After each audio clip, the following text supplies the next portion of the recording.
My dear bankers, this is Mohan Kumar Ramakrishnan, your tutor for this JAIIB paper.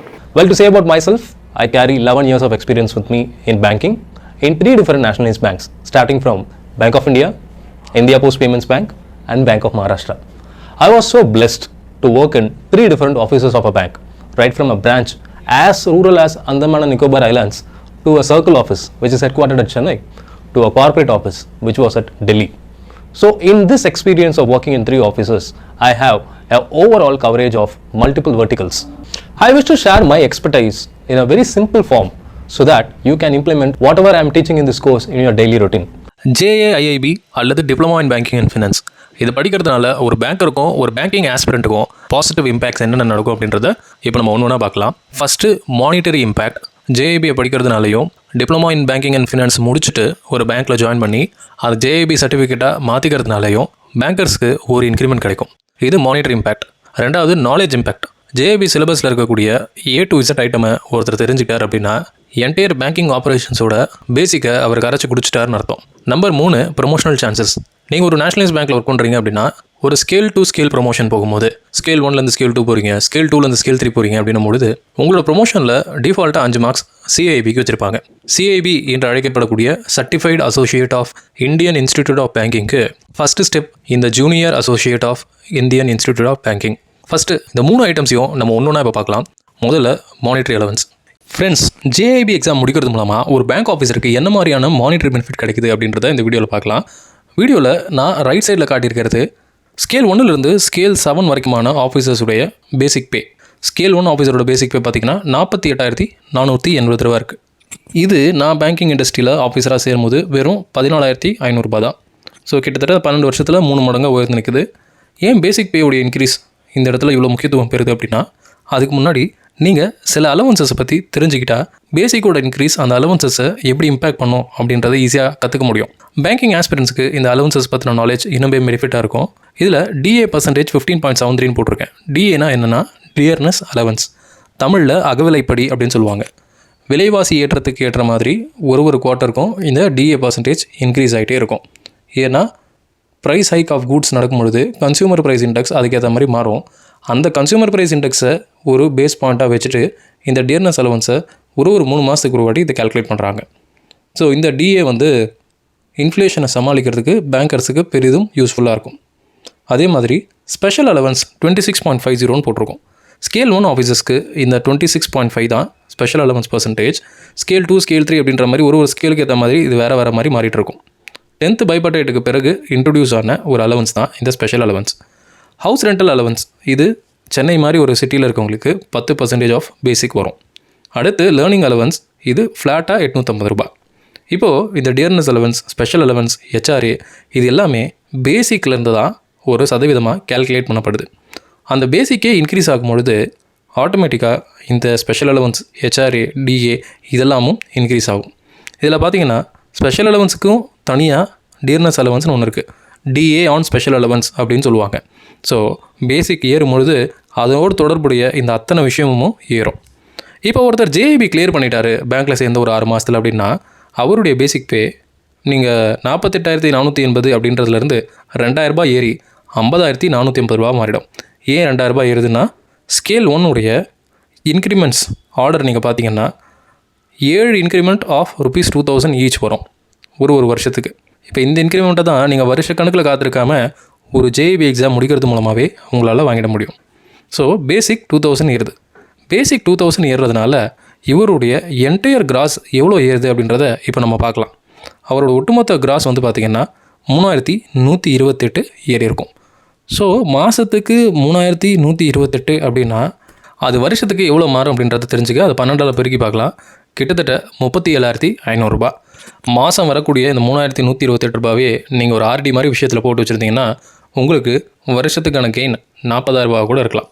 So நிறைய பேர் என்ன பண்ணுவாங்க, கொஞ்சம் இன்டெலிஜென்ட்டான பேங்கிங் ஆஸ்பிரண்ட்ஸ் பேங்க்கில் சேர்கிறதுக்கு முன்னாடியே JIB பண்ணாமல் diploma in banking and finance அப்படின்ற கோர்ஸை பண்ணி முடிச்சுடுவாங்க. இந்த diploma in banking and finance கோர்ஸை பண்ணி முடிச்சுட்டு பேங்க்குள்ளே சேர்ந்த பிறகு இந்த டிப்ளமா இன் பேங்கிங் அண்ட் ஃபினான்ஸ்ன்றதையே JIB அப்படின்னு IIBFல மாற்றிக்க முடியும். அப்படி பண்ணுறது மூலமாக நீங்கள் வேலைக்கு சேர்ந்த 2வது மாதமே இந்த அடிஷ்னல் இன்க்ரிமெண்ட் ஆஃப் ₹2,000 உங்கள் பேசிக்கில் தானாகவே வந்துடும். இப்போ ஜேஐபியை முடித்த பிறகு ஒருத்தர் ஒரே வருஷத்துக்குள்ளே சிஏஐபியை முடித்தா என்ன நடக்கும் அப்படின்னு பார்க்கலாம். ஜேஐபிக்கு எப்படி பேசிக்கில் ஒரு இன்க்ரிமெண்ட் கிடைக்குதோ சிஏபிக்கு பேசிக்கில் 2 இன்க்ரிமெண்ட் கிடைக்கும். ஸோ இப்போ ஜேஐபி முடித்து சிஏபியும் முடித்த ஒருத்தருக்கு மொத்தம் 3 இன்க்ரிமெண்ட் நடந்திருக்கும். அதாவது 48,480 ரூபாய். It would be incremented by 3 × 2,000 6,000 இருக்கும். அதை தான் இங்கே காட்டுறேன். 54,480 பேசிக் 6,000 ஏறிச்சு அப்படின்னா அவருடைய கிராஸ் ஏர்னிங்ஸ் 79,000லேருந்து 88,000 மாறிடும். இப்போது 13வது மாதத்தில் அவருடைய சம்பளம் எப்படி இருக்குன்னா, ஜேபி இன்க்ரிமெண்ட் வாங்கியிருப்பார், சிஏபி இன்க்ரிமெண்ட் வாங்கியிருப்பார், ஒரு வருஷத்துக்கு அப்புறம் வரக்கூடிய ஆனுவல் இன்க்ரிமெண்ட்டும் வாங்கியிருப்பார். ஸோ ஒட்டுமொத்தமாக 48,480லேருந்து அவர் 56,480க்கு மாறுவார். நான் பேங்கிங்கில் சேர்ந்த புதுசில் 1 இயர்க்குள்ளே ஜேபியும் முடிச்சிட்டேன், சிஏபியும் முடிச்சிட்டேன், ஆனுவல் இன்க்ரிமெண்ட்டும் வந்துச்சு. எனக்கு அப்போது 1 இயர்க்குள்ளே 3 இன்க்ரிமெண்ட்ஸ் வாங்கினேன். ஆனால் இன்றைக்கி 12th பைபார்ட்க்கு பிறகு 1 இயருக்கு அப்புறமா 4 இன்க்ரிமெண்ட்ஸ் வாங்குறதுக்கான ப்ரொவிஷனும் சாத்தியக்கூறுகளும் உங்களுக்கு இப்போ அமைஞ்சிருக்கு. இந்த இன்க்ரிமெண்ட்லாம் நீங்கள் வாங்கினீங்கன்னா உங்களோட கிராஸு எவ்வளோ இன்க்ரீஸ் ஆகிருக்கு அப்படின்றத நம்ம பார்த்தா 91,618 79,106 வகுத்து பாருங்கள். கிட்டத்தட்ட 16% இன்க்ரீஸ். ஒரு வருஷத்தில் உங்களோட சம்பளம் 16% இன்க்ரீஸ் ஆகும். இந்த ஜேஏபி சிஏபியெல்லாம் நீங்கள் ப்ராப்பராக முடிச்சிங்கன்னா. உங்கள் ஃப்ரெண்ட்ஸ் நிறைய பேர் ஐடி கம்பெனியில் புலம்பி நீங்கள் கேள்விப்பட்டிருப்பீங்க. ஆனுவல் ப்ரைஸில் என்ன பண்ணாலும் 5%க்கு மேலே போட மாட்றாங்க, 10%க்கு மேலே போட மாட்றாங்க அப்படின்ட்டு. ஆனால் மொதல் வருஷமே 16% க்ரோத்தை உங்களால் ஈஸியாக பார்க்க முடியும் if you are very dedicated on your academics part. இதுதான் ஜேஏபியை கிளியர் பண்ணுறதுடைய மானிட்டரி பெனிஃபிட். சரி, நாலேஜ் வைஸ் உங்களுக்கு என்னென்ன பெனிஃபிட் கிடைக்குது அப்படின்றத பார்க்கலாம். ஜேஏபி சிலபஸை பொறுத்த வரைக்கும் அது 4 பேப்பர் உள்ளடக்கியது. Paper 1 Indian economy and Indian financial system. இதில் நீங்கள் என்னென்ன கற்றுப்பீங்க அப்படின்னா, இந்தியன் ஃபினான்ஷியல் சிஸ்டத்தோட பேசிக்ஸ், எக்கனாமிக் பிளானிங்கை இந்தியாவில் எப்படி பண்ணாங்க, இந்தியாவில் என்னென்ன விதமான செக்டார்ஸ் இருக்குது, ப்ரையாரிட்டி செக்டர் லெண்டிங்னா என்ன, அப்புறம் எக்கனாமிக் கான்செப்ட்ஸ் அப்படின்ற செகண்ட் மாடியூலில் பிஸ்னஸ் சைக்கிள்ஸ், ஒரு பிஸ்னஸில் என்ன மாதிரி ஆக்ட் ஆகுது. இந்த பிஸ்னஸ் சைக்கிள்ஸ் அப்படின்றது நீங்கள் கிரெடிட்டில் ஒரு எம்எஸ்எம்இ மேனேஜராக இருந்தீங்க, சிசி அக்கௌண்ட்ஸ், ஓடி அக்கௌண்ட்ஸ்லாம் டீல் பண்ணுற ஒரு மேனேஜராக இருந்தீங்கன்னா இந்த பிஸ்னஸ் சைக்கிள்ஸோட இம்பார்ட்டன்ஸை உங்களால் புரிஞ்சுக்க முடியும். இதை தவிர்த்து மேக்ரோ எக்கனாமிக் கான்செப்ட்ஸான ஜிடிபி, யூனியன் பட்ஜெட் இதெல்லாம் நீங்கள் கற்றுப்பீங்க. 3வது மாடியூலான இந்தியன் ஃபினான்ஷியல் ஆர்கிடெக்சரில் பெரிய பெரிய financial institutions, for example development financial institutions like NABARD, micro finance institutions, NBFCs, insurance companies இதெல்லாம் எப்படி ஃபங்க்ஷன் ஆகுது அப்படின்றத கற்றுப்பீங்க. கடைசி மாடியூலான மாடியூல் 3 ரொம்ப இம்பார்ட்டண்ட். இங்கே பலவிதமான மார்க்கெட்ஸை பற்றி நீங்கள் படிப்பீங்க. Money market, capital market, fixed income market, forex market, அப்புறம் இந்த ஒரு மார்க்கெட்டும் எப்படி ஒன்றுத்தோட ஒன்று பின்னி பிணைஞ்சிருக்கு அப்படின்றதுடைய ரிலேஷன்ஷிப்பையும் நீங்கள் கற்றுக்கலாம். In additional to that mutual funds எப்படி வேலை செய்யுது, பென்ஷன் ஃபண்ட்ஸை எப்படி நிர்வகிக்கிறாங்க அப்படின்ற மாதிரி விஷயங்களையும் உங்களால் ஈஸியாக கற்றுக்க முடியும். இது ஃபஸ்ட்டு பேப்பரான Indian economy and Indian financial சிஸ்டத்தை பற்றி. அடுத்து பிரின்சிபல்ஸ் அண்ட் ப்ராக்டிசஸ் ஆஃப் பேங்கிங்கில் இன்னொரு 4 மாடியூல் இருக்குது.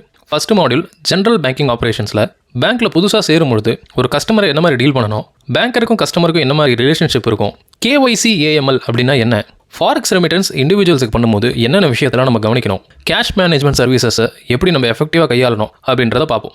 2வது மாடியூலான ஃபங்க்ஷன்ஸ் ஆஃப் பேங்க்ஸில் கன்சியூமர் ப்ரொடெக்ஷனை பற்றியும், எந்த மாதிரி அக்கௌண்ட்ஸை எந்த மாதிரி கஸ்டமருக்கு ஓப்பன் பண்ணணும் அப்படின்றத பற்றியும், agricultural financing and MSME financing, அப்புறம் கவர்மெண்ட் ஸ்கீம்ஸை பற்றியும் நாம் கற்றுப்போம்.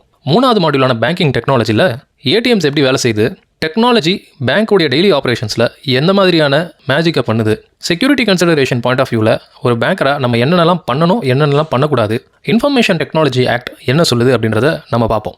மாடியூல் டி ஆன ethics in banks and financial இன்ஸ்டிடியூஷன்ஸில் ஒர்க் எத்திக்ஸை பற்றி ரொம்ப டீட்டெயிலாக சொல்லியிருப்பாங்க. இது பேப்பர் நம்பர் 2. அடுத்து பேப்பர் நம்பர் 3. இது ரொம்ப முக்கியமான paper, accounting and financial management for bankers.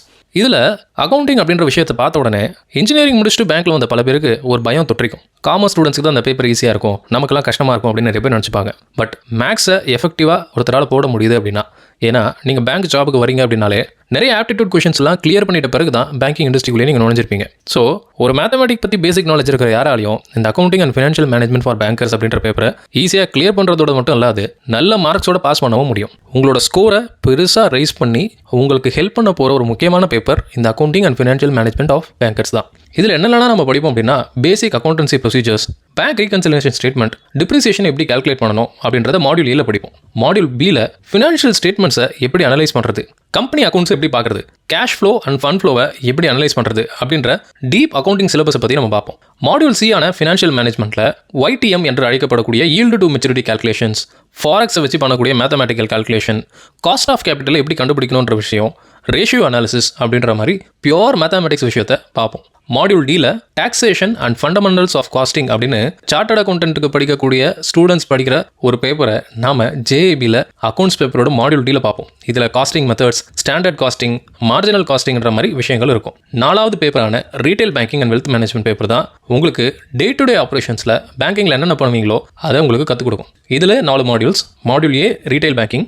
இங்கே ரீட்டைல் பேங்கிங் பற்றின ஒரு இன்ட்ரோடக்ஷன், அப்புறம் பிரான்ச் ப்ராஃபிட்டபிலிட்டியை எப்படி இன்க்ரீஸ் பண்ணணும் அப்படின்ற விஷயங்களை பற்றி டீல் பண்ணியிருப்பாங்க. Module be retail products and recovery. இதில் முக்கியமான ரீட்டைல் லயபிலிட்டி ப்ராடக்ட்ஸான டிமாண்ட் டெபாசிட்ஸ், அப்புறம் அதை எப்படி நீங்கள் கேன்வாஸ் பண்ணணும் அந்த விஷயங்களை பற்றி போட்டிருப்பாங்க.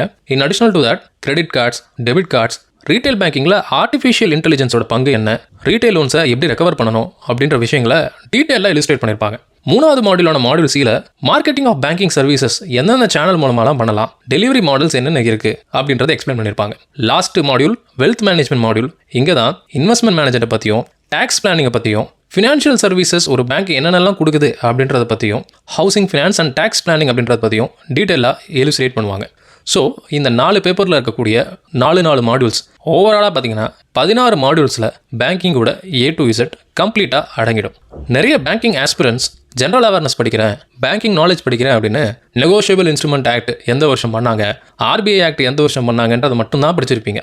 பட் இதெல்லாம் விட தினசரி பேங்கராக இருக்கிறதுக்கு என்னென்ன தேவை அப்படின்றத உங்களுக்கு கற்றுக் கொடுக்க போகிறது இந்த பர்டிகுலர் JAB பேப்பர் தான். ஸோ மானிட்டரி திங்ஸை நம்ம பார்த்துட்டோம், நாலேஜ் திங்ஸையும் பார்த்துட்டோம். ப்ரொமோஷன் ஆங்கிளில் இது எந்த அளவுக்கு யூஸ்ஃபுல்லாக இருக்கும் அப்படின்றத நான் சொல்கிறேன். என்னுடைய 11 வருஷ கெரியரில் நான் சீனியர் மேனேஜராக எக்ஸிட் ஆனேன். 3 பேங்க்கில் 4 ஸ்டேட்டில் ஒர்க் பண்ணேன். நான் சீஃப் மேனேஜராக கூட ஆயிருக்கலாம், பட் ஒரு ப்ரொமோஷனை நான் சாக்ரிஃபைஸ் பண்ணி நியூ டெல்லி லொக்கேஷன்லேருந்து சென்னை வேணுன்றதுக்காக நான் ஒரு இன்டர் பேங்க் ஷிஃப்டிங்காக பண்ணேன். என்னோட ஃப்ரெண்ட்ஸ் எல்லாருமே இன்றைக்கி சீஃப் மேனேஜர்ஸாக இருக்காங்க, சில பேர் AGMஸாகவும் இருக்காங்க. 12 வருஷத்தில் ஒருத்தரால் AGM ஆக முடியுது அப்படின்னா அவர் சேர்ந்த முதல் வருஷத்துலேயே அவரோட நாலேஜை JIB மற்றும் CIB படிக்கிறது மூலமாக என்ஹான்ஸ் பண்ணிக்கிட்டார். ஃபாஸ்ட் ட்ராக் ப்ரொமோஷன் உட்காரும் பொழுது ஒரு நார்மல் கேண்டிடேட்டையும் ஒரு CIB கேண்டிடேட்டையும் ஒருத்தர் இன்டர்வியூ பண்ணுறாங்க அப்படின்னா ஃபஸ்ட்டு ப்ரிஃபரன்ஸ் CIB முடிச்ச கேண்டிடேட்டுக்கு தான் போகும். ஃபாரின் போஸ்டிங்ஸ் கூட foreign bigger banks like State Bank of India, Bank of India, Bank of Baroda மாதிரி பேங்க்ஸ்லாம் ஃபாரின் போஸ்டிங் கூட கிடைக்கும். இன்றைக்கி என்னுடைய நண்பர்கள் ஜப்பானில், யுனைடெட் கிங்டமில், ஆஃப்ரிக்காவில் இருக்கக்கூடிய கென்யா மாதிரியான நாடுகளில் ஒர்க் பண்ணிட்டு இருக்காங்க. அவங்க எல்லாம் என்னுடைய ஜூனியர்ஸ் மற்றும் என்னுடைய பேட்ச்மேட்ஸ். இவங்க எல்லாருக்கிட்டையும் காமனாக ஒரு விஷயம் நான் என்ன அப்சர்வ் பண்ணேன்னா, இவங்க எல்லாருமே சேர்ந்த முதல் 2 வருஷத்துக்குள்ளே CIBயை முடித்தவங்க.